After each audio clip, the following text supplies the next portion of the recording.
Hello नमस्कार, कैसे हैं आप सभी लोग। उम्मीद करते हैं अच्छे होंगे, प्रसन्न होंगे। सभी का स्वागत है आपके अपने चैनल पर। तो आज राम भक्ति शाखा को पढ़ेंगे। राम भक्ति काव्य धारा क्या है, उसके महत्वपूर्ण पॉइंटों को देखेंगे, उसकी महत्वपूर्ण विशेषताएं, जो भी महत्वपूर्ण तथ्य हैं उन सभी को समझेंगे। इससे पहले कृष्ण भक्ति शाखा के जो भी महत्वपूर्ण पॉइंट थे वो सारे के सारे क्लियर हो चुके हैं। जिन लोगों ने वीडियो को नहीं देखा है, वीडियो की प्लेलिस्ट में जाकर एक बार वीडियो को देख सकते हैं। और इसके बाद अब राम भक्ति शाखा के जो भी पॉइंट हैं उनको क्लियर करेंगे। चलिए देखते हैं। महत्वपूर्ण पॉइंट है जिसमें पहला पॉइंट बनता है, जिन सगुण भक्त कवियों के द्वारा भगवान विष्णु के अवतार के रूप में राम की उपासना की गई। यानी कि उन भक्त कवियों के द्वारा जिन जिन कवियों ने भगवान राम की जो रचनाएं लिखी हैं, भगवान राम की उपासना की है और उनकी रचनाएं लिखी हैं, उन भक्त कवियों को या फिर उन भक्त काव्य समय को ही कृष्ण भक्ति काव्य धारा का नाम दिया गया है। और उनके द्वारा रचित काव्यों को ही रामाश्रयी काव्य धारा या फिर राम भक्ति काव्य धारा के नाम से जाना गया है। ये सभी महत्वपूर्ण पॉइंट है। और इसके बाद हम देखेंगे दूसरा पॉइंट इसमें है, इस काव्य धारा के वास्तविक प्रवर्तक, जो इस काव्य धारा के वास्तविक प्रवर्तक हैं वो रामानंद माने गए हैं। ऐसा माना जाता है कि उत्तर भारत में जो काव्य भक्ति काव्य का प्रचलन जहाँ से हुआ वो रामानंद से ही स्टार्ट हुआ है। तो इसका वास्तविक प्रवर्तक इसलिए इन्हें कहा जाता है रामानंद को, चाहे वो कृष्ण भक्ति हो या फिर राम भक्ति हो। और राम भक्ति के बीच में इनका महत्वपूर्ण योगदान इसलिए है कि रामानंद ने जो भी अपना काव्य लिखा है, जो भी साहित्य लिखा है, वो सारा राम भक्ति यानी कि राम काव्य के आधार पर ही लिखा है, राम काव्य ही लिखा है, राम की उपासना की है। तो इसीलिए इन्हें वास्तविक प्रवर्तक माना जाता है रामानंद को। जब कुछ लोग हैं ना, कुछ उपासक हैं ना, कुछ इतिहासकार हैं ना, वो तुलसीदास को इस राम भक्ति काव्य धारा का प्रवर्तक मानते हैं और कृष्ण काव्य धारा का मानते हैं सूरदास को। तो इसी आधार पर हम दोनों को समझेंगे। यहाँ पर वास्तविक का अर्थ आता है रामानंद से। और अगर सिर्फ ये पूछा जाए कि राम भक्ति काव्य धारा के प्रवर्तक कौन हैं, तो वो तुलसीदास हैं। इसके बाद आती हैं इनकी विशेषता है। राम भक्ति काव्य धारा में कौन कौन सी विशेषताएं प्रमुख थी जिसलिए राम भक्ति काव्य धारा का नाम इसे दिया गया। पहली जो विशेषता है, इस काव्य धारा में राम की लोक नायक के रूप में स्थापना की गई। यानी कि जो सर्वश्रेष्ठ लोक नायक हैं, सर्वश्रेष्ठ पुरुषों में उत्तम हैं, पुरुषोत्तम हैं, उन इसीलिए इस काव्य धारा को राम भक्ति काव्य धारा नाम दिया गया, यानी कि स्थापित की गई। दूसरा है, इस काव्य धारा का आदर्शवाद मर्यादावाद पर आधारित मानी जाती है। आदर्शवाद इसलिए है कि इसमें एक मानवता को दर्शाया गया है और मानवता के आधार पर जो एक पुरुष तत्व की जो विशेषताएं हैं, पुरुष तत्व की जो एक कर्तव्य है, उन सारे कर्तव्यों को इसमें ऐड किया गया है, इसमें फॉलो किया गया है। तो इसी आधार पर जो राम भक्ति काव्य धारा है उसका आधार ही एक राम भक्ति काव्य धारा, भक्ति का आधार ही एक राम भक्ति काव्य धारा माना गया है। इसके दूसरा जो पॉइंट है, इस काव्य धारा में प्रबंधात्मक मुक्तात्मक दोनों ही प्रकार की काव्य शैली लिखी गई। यानी कि इसमें साहित्य भी लिखा गया और इसमें काव्य लिखा गया, पद भी लिखे गए। इस प्रकार से इस जो काव्य धारा है इसमें दोनों ही प्रकार का साहित्य लिखा गया, प्रबंधात्मक भी और मुक्तात्मक भी। इसके बाद आता है, इसकी जो भाषा है वो है अवधी भाषा का अधिक प्रयोग हुआ है। मोस्टली जो राम काव्य लिखा गया है उसमें अवधी भाषा का प्रयोग हुआ है। और कृष्ण काव्य जितना भी लिखा गया है, एक दो अपवाद छोड़कर, वरना सारा का सारा जितना भी कृष्ण काव्य लिखा गया वो ब्रज भाषा में लिखा गया है। और इधर अगर बात करें राम भक्ति काव्य धारा की, तो जितना भी एक दो अपवाद को छोड़ करके सारा काव्य जो भी लिखा गया है वो अवधी भाषा में लिखा गया है, राम भक्ति काव्य। तो इसमें अवधी भाषा का अधिक प्रयोग हुआ है। इसके बाद है, इसके अधिकतर कवियों ने दास्य भाव भक्ति पद्धति को अपनाया है। दास्य भाव इसलिए अपनाया है कि इसमें भगवान राम को एक भगवान राम की उपासना के आधार पर ही अपने शिष्य, अपने उपासक, अपने भक्त के रूप में ही हर एक कवि ने अपने आप को स्थापित किया है। और इसी आधार पर इसमें दास्य भाव यानी कि इसकी जो भक्ति है वो हर एक कवि के द्वारा दास्य भाव प्रदर्शित करती है। तो इसमें जो दूसरा महत्वपूर्ण पांचवा पॉइंट है वो है कि इसमें दास्य भाव स्थापित किया गया है, दास्य भाव पद्धति को अपनाया गया है। इसके बाद है, इस काव्य धारा में प्रकृति के अनेक रूपों का चित्रण किया हुआ है। दूसरा है, इसमें मानवता, साम्यवाद, सामूहिकता पर बल दिया गया है, जो एक समाज के लिए महत्वपूर्ण है। इसके बाद आता है नेक्स्ट पॉइंट है 8। इसमें दिखाया है कि इस काव्य धारा में दार्शनिक प्रतीकों का भरपूर प्रयोग किया हुआ है। हालांकि मैं प्रतीक साहित्य कुछ लिखा गया है वो निर्गुण काव्य धारा में ज़्यादा लिखा गया है प्रतीक काव्य, लेकिन इसमें जो राम भक्ति काव्य धारा है कहीं ना कहीं प्रतीकों पर इसको उल्लेख हुआ है, प्रतीकों का प्रयोग हुआ है। और दूसरा जो महत्वपूर्ण पॉइंट है वो है कि इसमें सभी रसों का निरूपण हुआ है, परंतु शांत और भक्ति रस की प्रधानता रही है।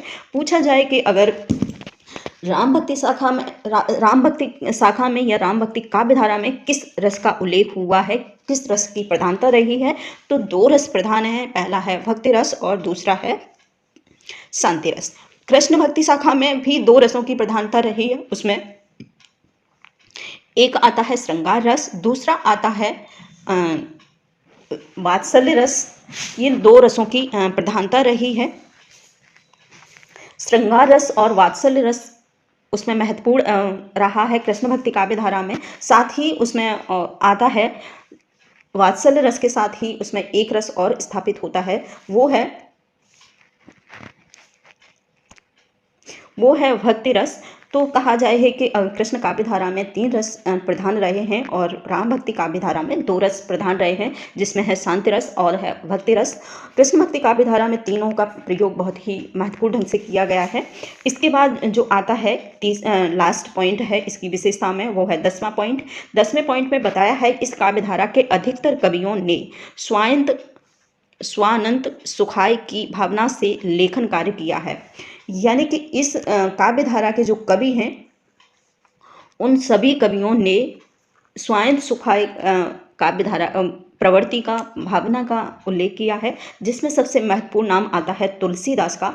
तुलसीदास का बहुत ही ये महत्वपूर्ण पॉइंट है स्वायंत सुखाय, और इसमें इन्होंने हमेशा दूसरों के सुख के लिए ही अपना समर्पण करना ही इस काव्य धारा की प्रमुख विशेषता मानी है, प्रमुख लक्ष्य माना है। तो इसके बाद है इस काव्य धारा की यानी कि राम भक्ति काव्य धारा के प्रमुख कवियों का उल्लेख। सबसे महत्वपूर्ण नाम आता है प्रमुख कवियों में तुलसीदास का। तुलसीदास का जन्म अगर हम बात करें तो 1532 ईस्वी से लेकर के 1589 के समथिंग माना गया है विक्रम। और इसके बाद इनका स्थान है गाजापुर उत्तर प्रदेश। रामचंद्र शुक्ल इनको मानते हैं इस समयकालीन का। कुछ जो अलग अलग अपने मतानुसार कुछ इसमें अंतर भी स्पष्ट करते हैं, लेकिन यहाँ पर आप यही समझेंगे कि रामचंद्र शुक्ल ने इनका जो समय काल है 1532 ईस्वी से 1589 विक्रम संवत माना है। और साथ ही इनका जो जन्म स्थान है गाजापुर उत्तर प्रदेश में माना है। इसके साथ ही हम नोट करेंगे दूसरा पॉइंट है कुछ इतिहासकार इनका जन्म स्थान सोरो क्षेत्र मानते हैं, उत्तर प्रदेश में वो भी है। और ये एटा जिले में स्थापित है सोरो, जो गंगा नदी के साइड किनारे पर बना हुआ है सोरो। और को ही अपना मानते हैं सर्वप्रथम श्री गौरी शंकर द्विवेदी ने स्वचरित सुकवि सरोज पुस्तक में, जो 1927 ईस्वी पुस्तक में इसका प्रबंध सोरो क्षेत्र से स्थापित किया है।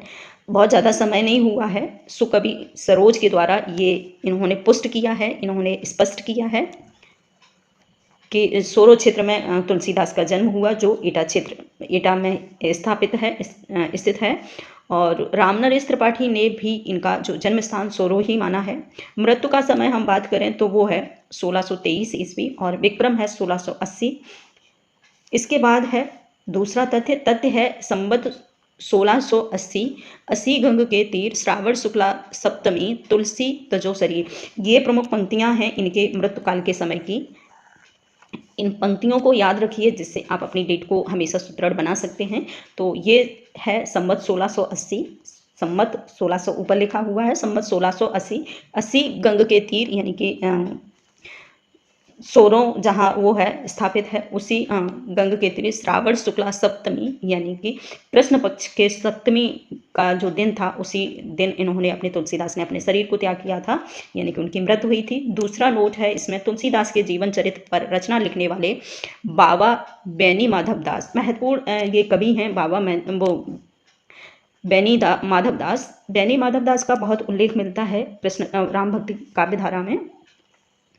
और इनकी जो रचना है मूल गोसाई चरित्र जो तुलसीदास के जीवन पर आधारित है।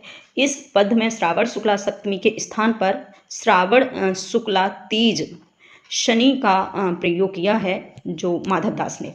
यहाँ सप्तमी है, यहाँ तीज है, तो ये बहुत थोड़ा सा अंतर है। और एवं वर्तमान में ये वर्तमान को प्रमाणित माना जाता है। ठीक है, इस प्रकार से ये माधवदास के द्वारा ये अपना विचार स्पष्ट किया है, उन्होंने ये दिया है अपना मत। इसके बाद है इनके पिता आत्माराव दुबे और बाबा रघुवर दास ने इनके पिता का नाम मुरारी मिश्र माना है। ये दूसरे जो एक विचारक हैं उन्होंने, इनका नाम है रघुवर दास, इन्होंने तुलसीदास के जो पिता हैं उन्हें उनका नाम मुरारी मिश्र माना है। ऊपर जो है जहाँ आजकल देखने को मोस्टली हमको मिलता है वो आत्माराव दुबे ही मिलता है, मुरारी मिश्र बहुत कम मिलता है। इसके बाद है नेक्स्ट दूसरा, इनकी माता का नाम हुलसी है और एक पंक्ति दी हुई है। पंक्ति के आधार पर हम समझेंगे इनके नाम को। सुरतीय नरतीय नागतीय सब चाहत असकोय गोद लिए हुलसी प्रे तुलसी सासुत हो। ये उनकी माता के उल्लासा भरे हुए विचारों को स्पष्ट किया है यहाँ पर। और नोट है, इस पद में प्रथम पंक्ति तुलसीदास जी के द्वारा एवं द्वितीय पंक्ति उनके घनिष्ठ मित्र रहीमदास जी द्वारा रचित है। ऐसा माना जाता है कि ये तुलसीदास ने खुद अपने लिए ये पंक्तियाँ लिखी हैं और साथ ही उनके जो मित्र हैं रहीमदास जी, जिन्हें हम बहुत बचपन से पढ़ते आ रहे हैं, रहीमदास को माना जाता है ये तुलसी के घनिष्ठ मित्र थे और उन्हीं के सहयोग से ये पंक्तियाँ उन्होंने लिखी हैं अपने विषय में। दूसरा है भक्ति पद्धति इनकी दास भाव से रही है, बचपन का नाम इनका राम बोला रहा है। तीसरा जो है पालन पोषण इनकी दासी चुनिया एवं बाबा नरहरिदास ने किया है। नोट, इनके जन्म के 3 दिन बाद ही इनके माता का निधन हो गया था, अतः 5 वर्ष की अवस्था तक इनका जो पालन पोषण उनकी माता हुलसी ने इनकी माता हुलसी की दासी चुनिया के द्वारा किया गया है। ऐसा माना जाता है कि इनकी माता का जो देहांत था वो बचपन में हो गया था और उनकी एक दासी थी जिसका नाम था चुनिया, और चुनिया ने ही इनका मतलब पालन पोषण किया था 5 वर्ष तक। इनके पिता हैं नरिहर दास या फिर नरिहरानंद, गुरु हैं इनके नरिहरि दास या फिर नरिहरियानंद। और नोट है इनके विषय में, ये लगभग 7 वर्ष की आयु में बाबा नरिहर दास के संपर्क में आ गए थे तुलसीदास जी, और नरिहर दास ने ही इनका नाम राम बोला से बदलकर तुलसीदास रख दिया था। उनके बचपन में ही सूकर यानी कि सोरो क्षेत्र में नरिहर दास से रामायण कथा सुनी थी। ऐसा माना जाता है कि जो अपने क्षेत्र सोरों में जहाँ ये रहते थे वहीं पर इन्होंने नरिहर दास के द्वारा रामायण कथा का व्याख्यान सुना था और तभी से ये इनके शिष्य बन गए थे। शेष सनातन इनका जो इसके बाद हम देखेंगे नोट, एक बार बाबा नरिहर दास तुलसी को साथ लेकर काशी गए थे। वहाँ पर शेष सनातन ने इनकी प्रतिभा पर मुग्ध होकर उनको अपना शिष्य बना लिया था। बाबा नरिहर दास से उधार मांगकर शेष सनातन जी से ही इन्होंने वेद, वेदांत, दर्शन, इतिहास, पुराण आदि की शिक्षा प्राप्त की थी। दूसरा है, पत्नी का नाम इनका रत्नावली है, दीनबंधु पाठक की पुत्री थी ये रत्नावली। इसके बाद है नोट, अपनी पत्नी की प्रेरणा से ही इनको ज्ञान की प्राप्ति हुई। ऐसा माना जाता है कि पत्नी के द्वारा बोले गए निम्न कथनों को सुनकर ये ही भक्ति की ओर उन्मुक्त हो गए थे। ऐसा माना जाता है कि तुलसीदास अपनी पत्नी, नवोड़ा पत्नी के उसके सौंदर्य में इतने भाव विहीन थे कि उसे छोड़ नहीं सकते थे 1 सेकंड के लिए भी। और जब उनकी पत्नी अपने मम्मी के घर यानी कि मायके चली गई तो इन्होंने क्या किया कि उनके पीछे पीछे चले गए थे वहीं पर, और तभी उनकी पत्नी जो इनसे रुष्ट होकर उन्होंने कुछ शब्द बोले थे। शब्द है, लाज न आवत आपको दौरे आए साथ, धिक धिक ऐसे प्रेम को कहाँ कहूँ मैं नाथ। ऐसा इनकी पत्नी ने बोला था कि ऐसे प्रेम को मैं क्या कहूँ, ऐसे प्रेम को तो धिक्कार है, जो मतलब विहीन है, उद्देश्यहीन ऐसे प्रेम को मैं क्या कहूँ, इसका कोई शब्द नहीं है मेरे पास। और फिर इन्होंने कहा था, तभी ये उनको छोड़ करके यानी कि संन्यास हो गए थे। उसके बाद ये कुछ दिनों बाद अपने मतलब ज्ञान को प्राप्त करने के बाद पुनः लौटे। तब इन्होंने कहा था उसके बाद एक और है पंक्ति, ये है, अस्ति चर्म मय दे मम तामे ऐसी प्रीत तेजी सो श्री राम हूँ होती ना आवे भयभीत। इन्होंने कहा, इनकी पत्नी ने, कि मेरा जो मतलब जीवन है, यानी कि मेरा शरीर है, वो तो एकमात्र अस्थि और चाम से बना हुआ है। उसमें ऐसा क्या है जिसके लिए आप इतने मोहमीद हो गए हैं? और इसमें कोई मतलब इतने मोहमीद होने की आवश्यकता नहीं है। और अगर मोहमीद होना ही है तो भगवान राम के चरणों में अपने आप को समर्पित करना ज़्यादा उचित रहेगा। ऐसा इनकी पत्नी ने इनसे बोला और तभी ये समझकर वापस वहीं से चले आए और इन्होंने संन्यास ग्रहण कर लिया था। इसके बाद इनकी प्रमुख रचनाएं हैं। राम गुलाम द्विवेदी ने इनकी द्वारा रचित 12 रचनाओं का उल्लेख किया है, लेकिन इसमें 5 बड़ी रचनाएं हैं, 7 छोटी रचनाएं हैं। ठीक है, ये तुलसी की रचनाएं हैं। पहली है राम गीतावली, जिसका समय काल है 1571 ईस्वी, ब्रजभाषा में लिखी हुई है। दूसरी है रामचरितमानस, 1574 ईस्वी है, अवधी भाषा में है। राम विनयावली यानी कि विनय पत्रिका, जिसका समय काल है 1582 ईस्वी, ब्रजभाषा में है। दोहावली ब्रजभाषा में है। कवितावली, कवित्त रामायण ब्रजभाषा में लिखी हुई है। दूसरी है कृष्ण गीतावली, ब्रजभाषा में है। रामलला नाइछू अवधी भाषा में है। पार्वती मंगल अवधी भाषा में है। जानकी मंगल ब्रजभाषा में। वैराग्य संदीपनी ब्रजभाषा और अवधी भाषा में दोनों में लिखी हुई है। समय काल इसका है 1612 ईस्वी। और रामज्ञा प्रश्नावली जो है 1612 में लिखी गई है, ये भी ब्रजभाषा में लिखी गई है और अवधी भाषा में है। और लास्ट रचना है वैराग्य बर्वे रामायण। बर्वे रामायण 1912 में, वो 1612 में लिखी गई है। समय काल इसका, वो भाषा इसकी अवधि है। तो इस प्रकार तुलसीदास की महत्वपूर्ण रचनाएं हैं। इसके बाद इनके महत्वपूर्ण तथ्यों को देखेंगे तुलसीदास से रिलेटेड। बाबा बैनी माधव दास ने स्वचरित, अपनी मूल गोसाई चरित रचना में इनके ग्रंथों की संख्या 13 मानी है। तथा इन 13 ग्रंथों में कवितावली का नामोल्लेख प्राप्त नहीं हुआ है। ठीक है, इसके बाद है ठाकुर शिव सिंह सैगल ने स्वचरित शिव सिंह सरोज में इनकी जो रचनाओं तुलसीदास द्वारा रचित ग्रंथों की संख्या 18 मानी है। और इसके बाद आते हैं जॉर्ज इब्राहिम ग्रैशन ने तुलसीदास के जो ग्रंथों का संख्या है वो निम्नानुसार 3 स्थानों पर किया है, जैसे इंडियन एंटीकरी और 1893 ईस्वी नोट्स आल तुलसीदास में 21 ग्रंथों का उल्लेख किया है। दूसरा है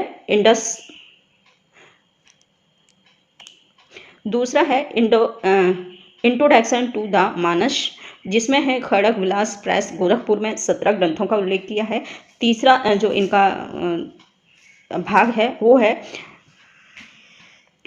encyclopedia of release and ethics में कुल 12 ग्रंथों का उल्लेख किया है। बंगवासी के मैनेजर श्री शिव सिंह बिहारी लाल वाजपेयी के अनुसार तुलसीदास की जो रचना है उनमें 20 का उल्लेख किया है। और मिश्र बंधु जो मानते हैं उन्हें 25 रचनाओं का उल्लेख मानते हैं। लेकिन इसके साथ ही आचार्य रामचंद्र शुक्ल आते हैं, एक और है नागरी प्रचारणी सभा के द्वारा जो इसका उल्लेख मिलता है, उनमें 37 रचनाओं का उल्लेख मिलता है।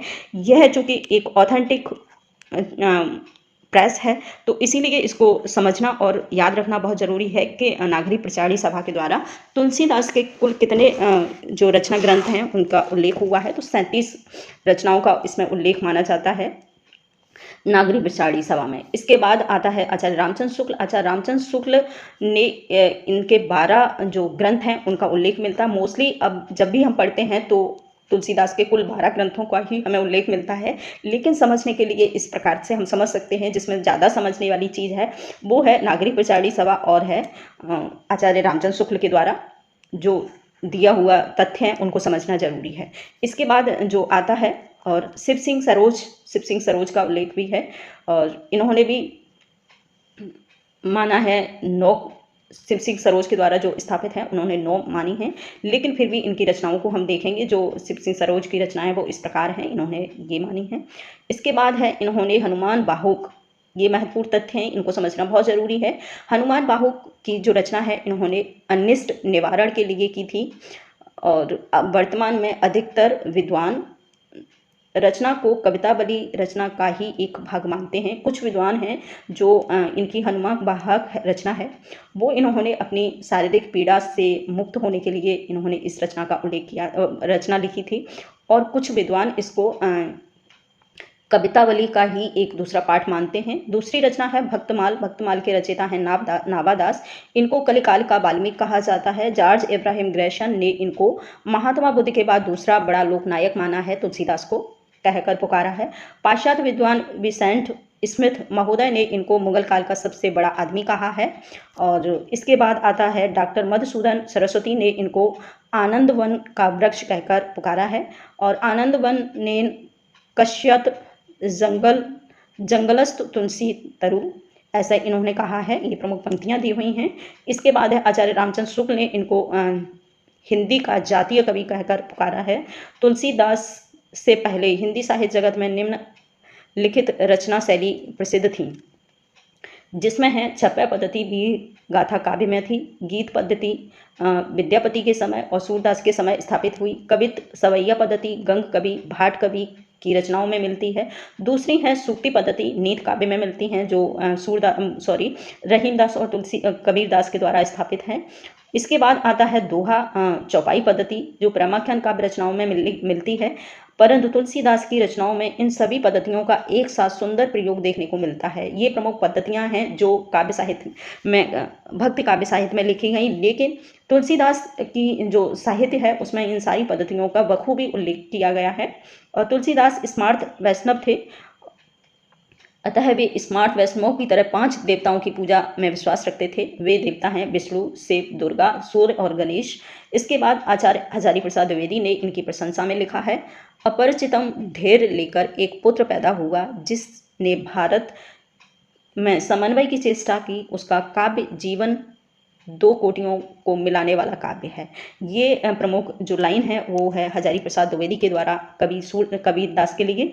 इसके बाद आता है इनकी प्रमुख रचनाएं, और प्रमुख रचनाएं हम दूसरे मतलब वीडियो में देखेंगे। आज हम इतना ही दिखेंगे। तो थैंक यू, जुड़े रहिए ऐसी महत्वपूर्ण जानकारी के लिए हमारे साहित्य से, हमारे चैनल से। Thank you.